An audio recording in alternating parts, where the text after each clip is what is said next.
Has your Android phone's power button stopped working? Or do you simply want another way to switch off your device?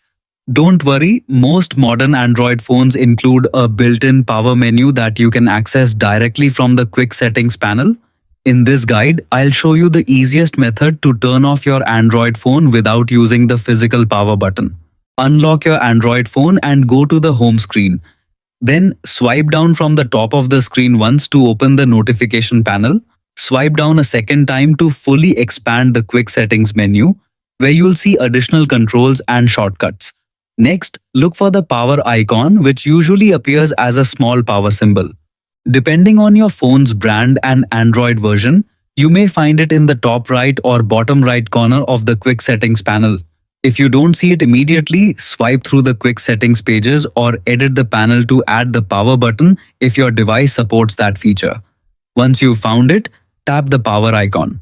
This will open the standard power menu, just like pressing and holding the physical power button. From here, tap power off. If your phone asks for confirmation, simply tap power off again. Within a few seconds, your Android device will safely shut down.